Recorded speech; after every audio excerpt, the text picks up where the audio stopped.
Hi, my name's Jamie Schmotzer. I'm an instructor with the Old World Alliance, and the other day I did a video on tincture ratios explained, and I've gotten some comments on that.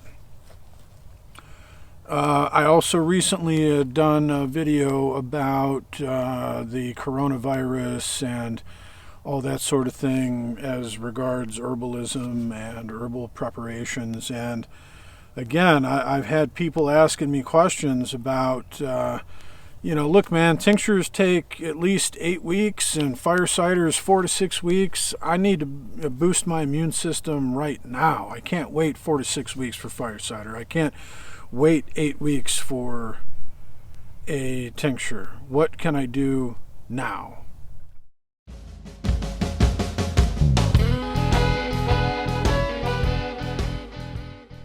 Well, I guess what I'd have to say about that is you can buy tinctures.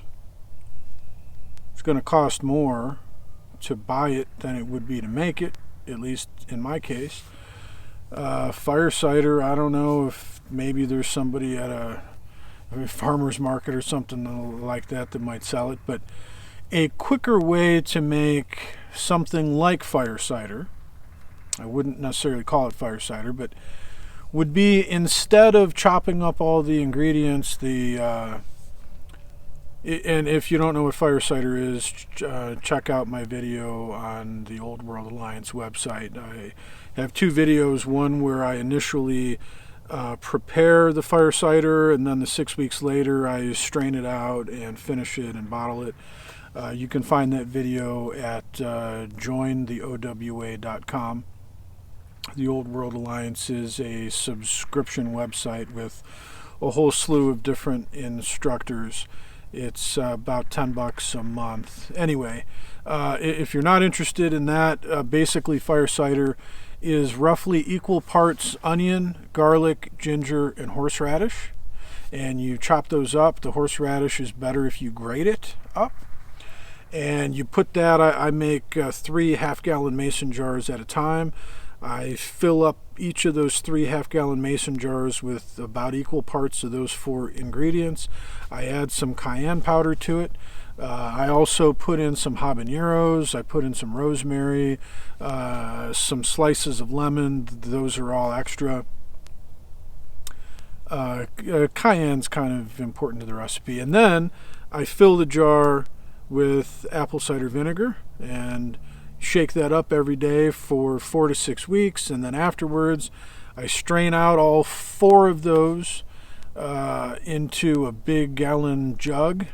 You shake it all up so all 3 of those jars mixed together as one solution, and then I add local raw honey to taste. You shake it up real good, and then I put the fire cider back in the original 3 apple cider vinegar jars that they came in. So that's the rough version of how to make fire cider. But 4 to 6 weeks, I don't have 4 to 6 weeks. Coronavirus is coming. The peak hasn't happened yet. I need to be building my immune system now. What do I do? Well, if you've got a juicer, or even a blender to some extent, but I've got a juicer, you put the onions in a juicer and you juice the onion juice. And you put the garlic in a juicer and you juice the garlic. I love ginger juice. Put that in a juicer. Now the horseradish is tough because it's a harder root. You're really going to want to slice that up real thin. It would probably be better if you had one of those juicers that is like an old school meat grinder with the, where it actually grinds up the stuff. Mine is the kind that goes like this. It would be kind of difficult to juice horseradish in there. But nevertheless, if you chopped it up fine enough, I think you could probably juice the horseradish. I haven't done it, but I think you could do it, and then add some cayenne powder to it. And basically, you instead of doing a 4 to 6 week maceration in apple cider vinegar, you're just juicing those 4 ingredients, adding the cayenne powder, I guess you could juice a habanero. I probably wouldn't, but I guess you could. I don't see why not. And then pour some apple cider vinegar in there. So let's say you've got all of this juiced onion, garlic, ginger, horseradish. Put the cayenne in there, and maybe take an equal amount of apple cider vinegar, and then add honey to taste, and you've got a quick version of fire cider. Okay, so tinctures take at least 8 weeks. What do? Well, as much as I've explained how with something like elderberry, the way an alcohol tincture works is that it extracts both the water and the alcohol-soluble constituents, and that is a superior solution because it's extracting both. Well, if you need something quick, make a tea, an infusion, a decoction, a syrup, right?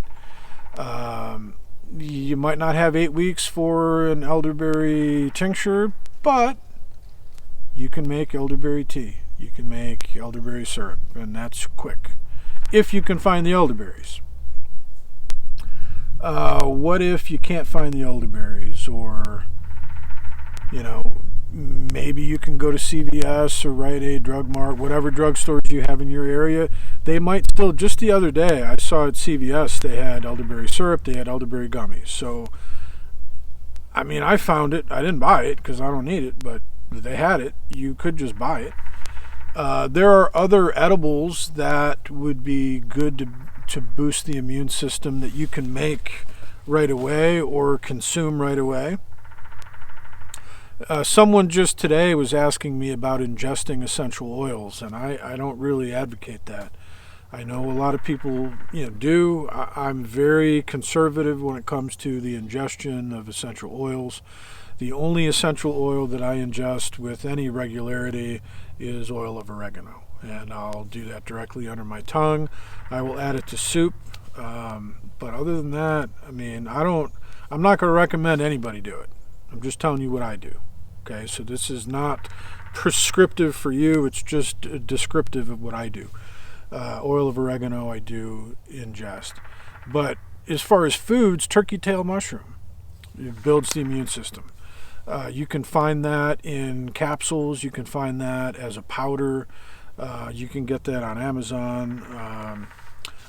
Astragalus is another Chinese. It's a root, and often it'll come in like tongue depressor sizes, thin, flat, like a tongue depressor. You can cut that a couple times with kitchen scissors, and you throw that in a soup and let it simmer, and you're going to get an extraction, a water extraction of the astragalus, which is an adaptogen, but it also boosts the immune system, and you can cook with it, and that would be another way. But going back to the vegetables, onions and garlic and ginger, eat foods that have those things. Have salads that have the vitamins and minerals that you need to stay healthy. Fruits that have vitamin C in it, for example. But get the onions in there. They're antibacterial, antiviral. So is garlic. Ginger. Ginger is wonderful for your digestive system, for any sort of stomach nausea, which is one of the symptoms of COVID-19. For some people is nausea, vomiting, diarrhea. I've got candied ginger on hand. I've got whole ginger roots on hand. I've got ginger on hand. I've got onions on hand. I've got garlic on hand. I'm going to eat those things. Yeah, I've got it in my fire cider, and I've got more fire cider macerating right now, but I also have the raw vegetables and roots. Another thing is water. Have good water, especially if there's the nausea and the diarrhea and the vomiting and all of that. Distilled water is great if you were diffusing essential oils in a diffuser, because distilled water is pure H2O. There's nothing else in it, which means that as it steams off in a pot or is diffused in a diffuser, there's not going to be any of that residue left over when the water is diffused or evaporates or boils off, steams. But otherwise, distilled water is dead water. Distilled water is dead water. There's no minerals in it. There's no salts in it. There's none of the stuff that your body needs, right? Your body is an electrical system. It needs water, but it also needs the electrolytes. Because your body is entirely run off of an electrical, the nervous system is electrical, right? When you sweat, you're losing the salts. You need to get salts back in you. Distilled water is dead water. It's pure H2O. Okay? So get a good spring water. Maybe get some rehydration salts, that sort of thing. I've got my favorite. You might have your own. But that's another something you might want to have on hand. Salt, just to gargle. Old home remedy. What do you do when you got a sore throat and you want to kill some crud in there? You gargle with warm salt water. Get a good Himalayan salt or something like that that's going to get minerals into your body and you can use as a good warm water gargle. There are lots of things that you can do to help your immune system without having to wait 4 to 6 weeks for Fire Cider or 8 weeks for a tincture. There's lots that you can do. And a lot of it comes down to, what I've been saying since I started making these videos, my tagline, if you will, is what? You say it with me if you know it. And remember, what you put on or in your body is your responsibility. Well, look, so much of health has to do with that old principle we all know, garbage in, garbage out. What you put in your body.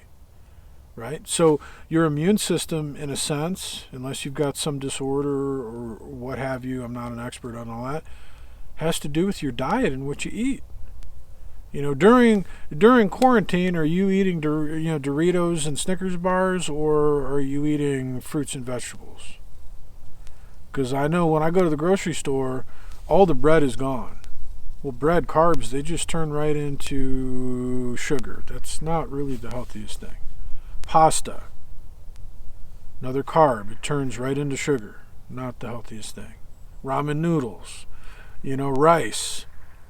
These are things a lot of us have stocked up on because they store well. But what we need are the vitamins and the minerals that are in fruits and vegetables that are going to keep us healthy, that are going to keep our immune system strong. Sugar does not keep your immune system strong. Fruits and vegetables do. Being well hydrated is going to be wonderful. Give all your cells the hydration that they need. Give them the vitamins and the minerals that they need. There's a lot that we can do. Find a good herbal tea that's maybe got echinacea in it. Slippery elm or marshmallow for your throat if you need it. Wild cherry bark, different things for coughs, peppermint, ginger. There's a lot of teas that you can buy that, they don't take 4 to 6 weeks. They don't take 8 weeks. There's a lot of things that you can eat or drink that are going to help to boost your immune system so that you're in a better place to not only fight off the virus, but have an immune system left to fight off or prevent any subsequent infection like pneumonia. And so that would be my advice about, I don't have time to make these things. Well, okay. Go to the grocery store and buy some healthy food. Buy some good water. Maybe you've got spring water on your property, or maybe you like your water. I don't know. I don't like city water. I just don't. I sure don't like well water. And so I bought a whole bunch of spring water that I enjoy drinking, that encourages me to drink more water. And I bought a whole bunch of it because right now I need to be well hydrated every single day because I want my immune system to be where it should be, or where it could be if I were drinking more water. And I'll be honest with you, I don't drink tap water at home. I just don't. I don't like it. I don't like it at all. So I've stocked up on good water. I've got some fruits and vegetables. Candied ginger even. There's health food stores have got that sometimes. Essential oils, yeah, I will diffuse them at night while I sleep. If I think I need to, if I'm sore throat or whatever, try to get those molecules into my lungs.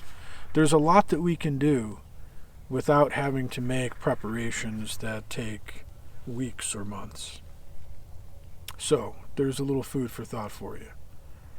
And as always, remember that what you put on or in your body is your responsibility. Thanks for watching.